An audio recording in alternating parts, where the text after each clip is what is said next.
आज मेरे भाई की शादी है। मेरी भाभी बहुत ही सुंदर है।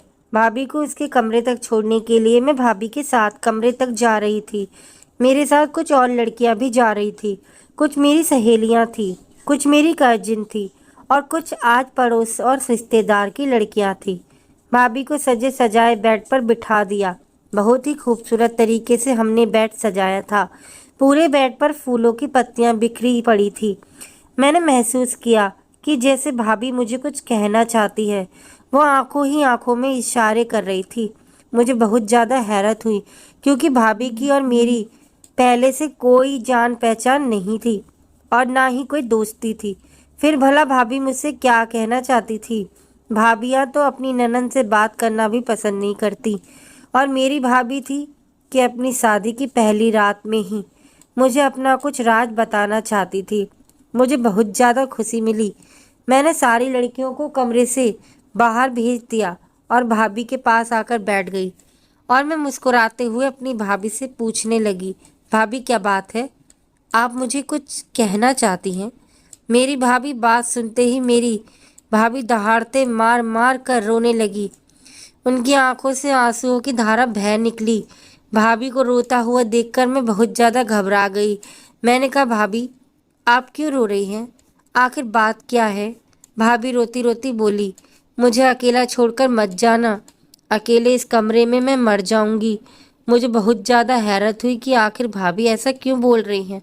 मैंने भाभी को दिलासा देते हुए कहा, भाभी आप क्यों रो रही हैं?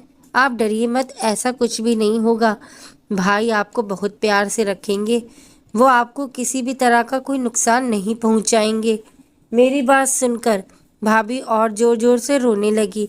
अब तो मुझे भाभी के इस रूप से डर लगने लगा। फिर मैंने सोचा कि हर लड़की के जीवन में ऐसा होता है। भाई आ जाएगा तो भाभी खुद ही ठीक हो जाएगी। मैं उठकर जाने लगी लेकिन भाभी ने मेरे पैर पकड़ लिए। भगवान के लिए ऐसा मत करो, मैं मर जाऊंगी। मेरे जीवन में कुछ भी नहीं बचेगा, मैं बदनाम हो जाऊंगी। भाभी की बात सुनकर मैं बहुत ज़्यादा हैरत से बोली, आपको क्यों अपमानित किया जाएगा? वो आपके पति हैं और मेरा भाई कोई जंगली जानवर नहीं है जो आपके साथ बुरा व्यवहार करेगा। वो बहुत प्यार करने वाला व्यक्ति है। तभी मुझे अपने भाई के कमरे में किसी और की उपस्थिति का एहसास हुआ। मैंने नज़र घुमाकर देखा तो मेरे पापा खड़े थे। पापा बहुत ही नफरत से भाभी को देख रहे थे। भाभी पापा से नज़रें चुराने लगी। कुछ पल के लिए भाभी और पापा की नज़रें टकराई थी तो मैंने महसूस किया कि जैसे भाभी की आंखों में एक शिकायत थी। ऐसा लग रहा था कि जैसे भाभी पापा को पहले से ही जानती है और वो आंखों ही आंखों में पापा से कुछ शिकवा कर रही है। लेकिन पापा की आंखों में नफरत थी, उनकी आंखों में खून उतर आया था।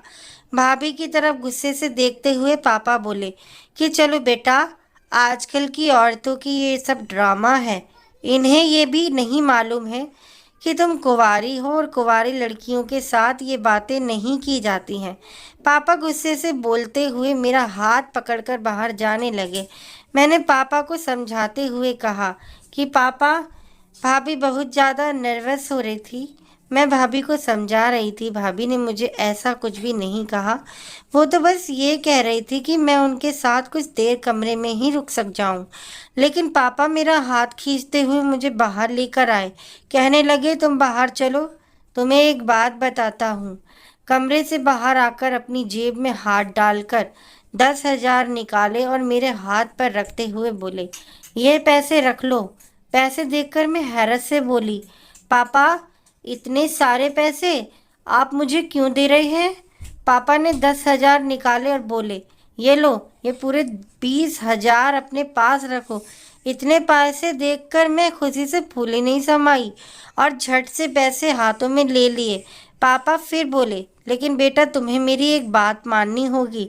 मैं आश्चर्य से बोली, पापा आखिर ऐसी कौन सी बात है? मैं तो आपकी सारी बातें मानती हूँ। पापा बोले, बस मेरी एक बात मानना कि आज से तुम्हारी भाभी चाहे कितना भी रोए, चीखे चिल्लाए, लेकिन तुम उसके पास नहीं जाओगी, उसकी बात पर ध्यान नहीं दोगी। वो शादीशुदा औरत है, अपनी समस्या वो खुद सुलझा लेगी। तुम्हें उसकी समस्याएं बढ़ाने की कोशिश ज़रूरत नहीं है। अच्छा ऐसा करो, अब तुम जाओ यहाँ से। पापा की बातें सुनकर मैंने हाँ में सिर हिला दिया और वहाँ से जाने लगी। मैंने सोचा पापा मेरे साथ ही आएंगे, लेकिन ये देखकर मुझे हैरत हुई कि पापा तो वहीं खड़े थे। जाते जाते मैंने मुड़कर देखा तो पापा भाभी की कमरे की तरफ जा रहे थे। मुझे बहुत हैरत हुई कि मुझे भाभी के कमरे से निकाल कर खुद भाभी के कमरे में जा रहे हैं। मुझे बहुत गुस्सा आया और इस गुस्से में मैं मम्मी के कमरे में आ गई। मुझे गुस्से में देखकर मम्मी ने पूछा, क्या बात है अनु, तुम इतनी गुस्से में क्यों हो? मम्मी के इतना पूछते ही मैंने सारी बातें मम्मी को बता दी कि पापा ने मुझे तो भाभी के कमरे से निकाल दिया और खुद ही भाभी के कमरे में चले गए। आखिर भला ये क्या बात हुई? मेरी बात सुनकर मम्मी के चेहरे पर एक रंग आया और एक रंग चला गया। फिर खुद को थोड़ा संभाल कर बोली, कोई बात नहीं अनु बेटा, वो ससुर हैं। अगर वो अपनी बहू के कमरे में चले भी गए तो क्या हुआ, तुम इतना मत सोचो। मैंने महसूस किया जैसे मम्मी परेशान तो है, लेकिन अपनी परेशानी को छुपा रही है। फिर मम्मी मुझसे बोली, अनु ऐसा करो कि तुम जो अपने कमरे में और सो जाओ, बहुत रात हो चुकी है। मम्मी की बातों से मैं संतुष्ट नहीं हुई थी। जो बात मेरे दिल में बैठ गई थी वो निकल नहीं सकी। आखिर पापा मुझे भाभी के कमरे से निकालकर खुद भाभी के कमरे में क्यों गए? इन्हीं सोच विचारों में उलझी हुई मैं कमरे में आ गई और सोने की कोशिश करने लगी, लेकिन नींद मेरी आंखों में नहीं आ रही थी। भाभी का रोता हुआ चेहरा बार बार मेरी आंखों के सामने आ रहा था। आखिर भाभी इतना परेशान क्यों थी? वो इतना क्यों डर रही थी? मुझे प्यास लगी तो पानी पीने के इरादे से बाहर किचन में आई। बाहर हॉल में देखा तो भाई सोफे पर बैठे हुए थे, कुछ परेशान दिख रहे थे और सिगरेट भी पी रहे थे। थोड़ा पास जाने पर मैंने देखा कि उनकी आंखों में आंसू भी थे। मेरे दिल को धक्का लगा। भाई को तो इस वक्त भाभी के पास होना चाहिए था और भाई बाहर हॉल में बैठे हैं। इसका मतलब भाई भाभी से खुश नहीं है। मुझे भाई से बहुत हमदर्दी हुई। मैं भाई के पास गई और भाई से पूछा, भाई आप इस वक्त बाहर क्या कर रहे हैं? आपको तो भाभी के पास होना चाहिए था। मेरी बात सुनकर भाई ने मुझे गुस्से से देखा और बोले, तुम भी आई पापा की चमची बनकर? जाओ यहाँ से, मुझे मेरे हाल पर छोड़ दो। लेकिन भाई आप ऐसा क्यों कह रहे हैं? मुझे पापा ने नहीं भेजा, मैंने तो आपको परेशान देखा इसीलिए चली आई। भाई गुस्से से बोले, चली जाओ यहाँ से। मेरी आंखों में आंसू आ गए। मैं वहाँ से पलटने वाली थी कि तभी भाई बोले, अच्छा सुनो, किचन से माचिस ला दो। मुझे लगा शायद भाई को सिगरेट जलानी होगी, इसीलिए माचिस मांगा रहे हैं। मैं किचन में माचिस लाकर भाई को दे दी, लेकिन ये क्या? भाई की हरकत से मैं दंग रह गई। भाई ने माचिस जलाई और पापा के दिए हुए उपहार को जलाने लगे। पापा ने भाई को एक बहुत ही प्यारी सी शेरवानी गिफ्ट की थी शादी में पहनने के लिए, और भाई वही शेरवानी जला रहे थे। मैं एकदम हक्का बक्का से रह गई। जल्दी से आगे बढ़ी और आग को बुझाने की कोशिश करने लगी। आग को बुझाते बुझाते मैं बोली, भाई आप ये क्या कर रहे हैं? पापा ने इतने प्यार से आपको गिफ्ट किया है और आप उसे जला रहे हैं। तभी भाई अचानक गुस्से से बोले, अनु चली जाओ यहाँ से। मुझसे कोई भी सवाल जवाब करने की जरूरत नहीं है। अभी के अभी मेरी आंखों के सामने से चली जाओ। भाई का गुस्सा देखकर मैं थर थर कांपने लगी और रोते हुए अपने कमरे में आ गई। पूरी रात मुझे नींद नहीं आई। कहीं 6 बजे जाकर मेरी आंख लगी, लेकिन सुबह 7 बजे मेरी आंख फिर से खुल गई। बाहर आई तो देखा पापा बहुत ही संजीदगी से सोफे पर बैठे हुए थे। मुझे देखते ही बोले, मैं तो अपनी बहू के लिए नाश्ता बनाने जा रहा हूँ। असली बेटियां तो बहुएं होती हैं, बेटियां तो पराया धन होती हैं। पापा के पीछे पीछे मैं किचन में आई तो देखा पापा सचमुच भाभी के लिए नाश्ता बना रहे थे। मुझे देखकर हैरत हुई और पापा को भाभी की इतनी फिक्र क्यों है? मैं पापा से बोली, पापा आप भाभी के लिए नाश्ता क्यों बना रहे हैं और आपको भाभी की इतनी फिक्र क्यों है? मेरी बात सुनकर पापा बोले, वो मेरे बेटे की बीवी है, अगर मुझे उसकी फिक्र नहीं होगी तो किसे होगी? तुम्हारी माँ तो वैसे ही जहर उगलती रहती है, क्या भरोसा नई बहू को नाश्ता बनाकर दे या ना दे। इतने में मम्मी भी आ गई। वो कुछ बुझी बुझी सी लग रही थी। मुझे हैरान परेशान खड़ा देखकर और पापा को नाश्ता बनाता देखकर मुझे समझाते हुए और टालते हुए बोली, ऐसा करो अनु बेटा, तुम बाहर जाकर इंतजार करो, मैं तुम्हारे लिए नाश्ता बनाकर लाती हूँ। घर में सब कुछ बहुत ही अजीब हो रहा था। मुझे कोई कुछ भी नहीं बता रहा था। मेरे सर में हल्का हल्का दर्द भी होने लगा था। मैंने अपने दिमाग से सारी बातों को निकालते हुए अपने सर को झटका और अपने रूम की तरफ बढ़ने लगी कि तभी अपने कमरे से भाई और भाभी के निकलते हुए दिखाई दिए। भाभी ने सफ़ेद रंग के कपड़े पहन रखे थे, कोई श्रृंगार नहीं किया था। भाई का चेहरा भी लटका हुआ था। भाभी को देखकर मुझे धक्का लगा। नई नवेली दुल्हन की तो कोई बात ही नहीं थी। भाई और भाभी जाकर नाश्ते की टेबल पर बैठ गए। मैं कमरे में जाने की बजाय नाश्ते की टेबल पर आकर भाभी के बराबर में बैठ गई। अभी मैं पूरी तरह बैठ भी नहीं पाई थी कि तभी पापा गुस्से से बोले, अनु मैं रात तुम्हें क्या समझाया था कि तुम इस मामले से दूर रहना। तुमसे मैंने कहा था ना कि अपनी भाभी से दूर रहना, उनके पास भटकने की कोई ज़रूरत नहीं। तुम्हें मेरी बातों का असर नहीं होता। शरीफ लड़कियां ऐसी नहीं होती कि उनके माता पिता जो बात कहें उसे ना माने। अपने बाप की बात मानना तुम्हारा फर्ज है। पापा की बात सुनकर भाई ने बहुत ही गुस्से से पापा की तरफ देखा और बोले, पापा हम लोग इतने शरीफ भी नहीं हैं। पापा ने भाई की बात तो सुनी लेकिन उसे अनसुना कर दिया। मैं उठी नहीं, बैठी रही और नाश्ता करती रही। अभी नाश्ता करते हुए 10 मिनट ही हुए होंगे कि तभी बाहर दरवाजे पर किसी ने दस्तक दी। बाहर दरवाजे पर दस्तक का होना था कि भाभी के चेहरे पर हवाइयाँ उड़ने लगी। उनका चेहरा एकदम सफ़ेद पड़ गया। दरवाज़ा खोलने के लिए भाई और पापा गए। पीछे पीछे भाभी भी चली आई। मैं भी उनके पीछे पीछे जाने ही वाली थी कि मम्मी ने मुझे रोक लिया और बोली, तुमसे तुम्हारे पापा ने क्या कहा था कि ज़बरदस्ती बड़ों के बीच में टांग अड़ाने की कोई ज़रूरत नहीं है। यहीं बैठी रहो, नाश्ता करो और अपने कमरे में जाओ। पापा भैया और भाभी को बाहर गए 15 मिनट हो चुके थे लेकिन वो अभी तक अंदर नहीं आए थे। पता नहीं इतनी देर तक क्या बातें हो रही थी। पता नहीं आने वाला इंसान कौन था। मम्मी चुपचाप बैठी नाश्ता कर रही थी जैसे उन्हें कोई फ़र्क ही नहीं पड़ता। अभी थोड़ी देर और गुजरा था कि तभी मुझे भाभी की जोरदार चीखें सुनाई दी। मैं एकदम से उठकर बाहर की तरफ भागी कि तभी मम्मी ने मेरा हाथ पकड़ लिया और बोली, अनु तुम्हें क्या बार बार मैं समझ नहीं आता। तुम्हें इस मामले में दूर रहना है। मैं रुआसी हो गई और बोली, मम्मी पता नहीं भाभी को क्या हो गया, वो क्यों सीख रही है, हमें बाहर चलकर देखना चाहिए।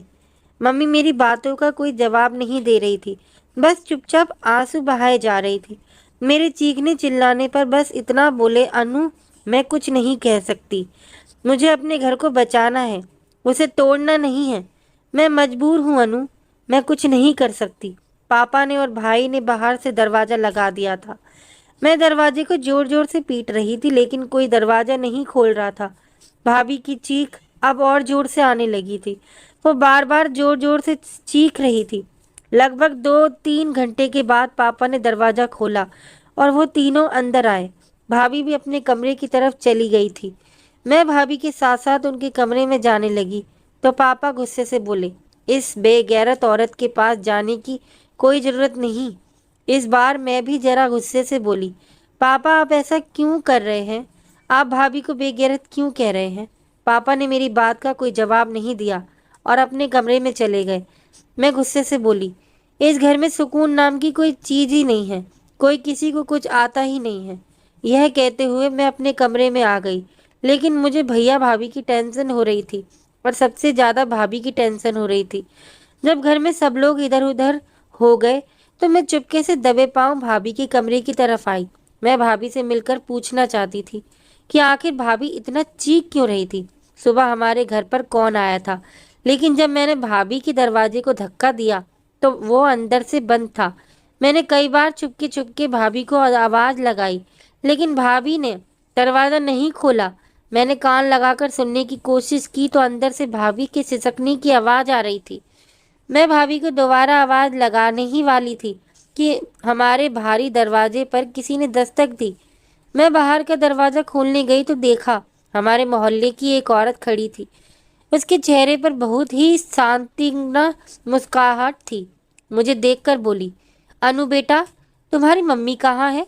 मैं उस औरत को अंदर ले आई और उसे सोफे पर बैठाया और मम्मी को आवाज़ लगाई।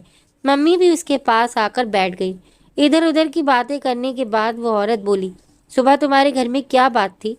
तुम्हारी बहू की चीखने की आवाज़ बहुत तेज आ रही थी। भला ये कोई बात हुई? शादी को 2 दिन भी नहीं हुए और तुमने ये तमाशे शुरू कर दिए। उस औरत की बात सुनकर मम्मी बोली कि मैं इस मामले में कुछ नहीं कह सकती। ये मेरे पति का मामला है, वो खुद ही इसे सुलझा लेंगे। मम्मी की बात सुनकर वो औरत बोली, अरे बीवी जी, ये क्या बात हुई? तुम्हारे पति का मामला कैसे हो गया? ये तो तुम्हारे बेटे का मसला है। तुम्हें भी इस मामले में सुलझाना ही चाहिए। मम्मी आगे कुछ नहीं बोली और चुपचाप उठकर अपने कमरे में चली आई। वो औरत भी मुंह बनाती हुई वापस अपने घर चली गई। मैं मम्मी के पीछे पीछे आई। कमरे में आकर देखा तो मम्मी बैठी रो रही थी। मैं मम्मी के पास आई और उन्हें चुप कराने लगी। मम्मी, क्या बात है? आखिर इस घर में चल क्या रहा है? कोई मुझे कुछ बताता क्यों नहीं? मेरी बात सुनकर मम्मी बोली, अनु तुम अभी छोटी हो, इस मामले में इस मत पड़ो। तुम्हारे पापा सब कुछ संभाल लेंगे। इतना कहकर मम्मी चादर ओढ़कर लेट गई। कुछ देर तक मम्मी के पास बैठी रही, फिर बाहर आ गई और बाहर सोफे पर बैठ गई। मुझे 5 मिनट ही हुए थे कि भाभी अपने कमरे से बाहर आई। फिर मुझसे बोली, अनु मुझे एक पेपर और पेन दे दो। भाभी, आप पेपर और पेन का क्या करोगे? मेरे पूछने पर वो भाभी मुझे गुस्से से घूमने लगी। मैंने चुपचाप पेन और पेपर लेकर भाभी को दे दिया। कागज और पेन पर भाभी कमरे में चली गई और दरवाजा अंदर से बंद कर लिया। मैं भी अपने कमरे में आराम करने के इरादे से आकर लेट गई। घर में क्या चल रहा था मुझे कुछ भी समझ में नहीं आ रहा था। शाम को भाई ऑफिस से आए तो उनका मुंह लटका हुआ था। बिना खाना खाए अपने कमरे में चले गए। अभी कुछ ही देर गुजरी थी कि जैसे तभी अचानक घर में तूफान सा आ गया। भाई के कमरे में जोर जोर से चीखने चिल्लाने की आवाज़ आ रही थी, लेकिन इस बार की आवाज़ भाभी की नहीं बल्कि भाई की थी। मैं भागती हुई भाई के कमरे में गई तो देखा भाई बहुत जोर जोर से चीख रहे थे और रो रहे थे। मम्मी पापा भी भाई के कमरे में आ चुके थे। भाई चीखते हुए कह रहे थे, पापा नम्रता को बचा लो, वो मर जाएगी। प्लीज पापा नम्रता को बचा लो। भाई भाभी की तरफ इशारा करते हुए बोले। मैं भागकर भाभी के पास गई। वो औंधे मुंह पड़ी थी और उनके मुंह से खून निकल रहा था, जिसे देखते ही मेरे मुंह से चीख निकल गई। भाई जोर जोर से चीखते हुए पापा से कह रहे थे, प्लीज पापा नम्रता को बचा लो, हमें इसे अस्पताल लेकर जाना चाहिए। लेकिन पापा बोले, नहीं विक्कू, हम इसे अस्पताल लेकर नहीं जाएंगे। इसने अपनी मौत को खुद बुलाया है। यह अपनी मौत की खुद जिम्मेदार है। इसने खुदकुशी की है। हम इसे अस्पताल लेकर नहीं जाएंगे। इतना कहकर पापा ने आगे बढ़कर भाभी की खुली हुई आंखों को बंद कर दिया। भाभी इस दुनिया से जा चुकी थी। मैं चीखे मार मार कर रो रही थी। मम्मी की आंखों से भी आंसू बह रहे थे। भाभी अब इस दुनिया में नहीं थी। मैं इस सच्चाई को एक्सेप्ट नहीं कर पा रही थी। भाई एकदम बेजान से होकर बेड पर गिर पड़े। मैं भाभी को देखकर रो रही थी। भाभी का वो मासूम और डरा डरा चेहरा बार बार मेरी नज़रों के सामने आ रहा था। भाभी कैसे मुझे रो रो कर कह रही थी कि प्लीज मेरे पास से मत जाओ, मैं मर जाऊंगी। और आज सचमुच भाभी मर गई थी। सब परेशान खड़े थे। पापा के चेहरे पर गहरी खामोशी थी। तभी उन्होंने भाई से कहा, विक्कू नर्मदा के घर वालों को फ़ोन कर दो कि इसे घर आकर ले जाए। भाई ने नर्मदा के घर वालों को फ़ोन किया। भाभी के घर वाले भी चले आए। गुस्से से चीखते चिल्लाते और भाई पर इल्ज़ाम लगाने लगे कि हमारी बेटी को तुमने मारा है, तुम हो उसके कातिल। कहाँ हमारी बेटी इतनी सुंदर सी बहन और कहाँ तुम मामूली से शक्ल सूरत के आदमी। चिढ़ते थे तुम हमारी बेटी से क्योंकि लोग कहते थे हूर के पल्लू में लंगूर, और शायद इसीलिए तुमने हमारी बेटी की जान से मार दिया। जब उसको रख नहीं सकते थे तो उसको ब्याह कर सामने लाए ही क्यों? हम अपनी बेटी का पोस्टमार्टम कराएंगे, पुलिस में रिपोर्ट करेंगे कि तुम हमारी बेटी के कातिल हो। भाभी के मायके वाले भाई को धमकाकर और उन पर इल्ज़ाम लगाकर जा चुके थे।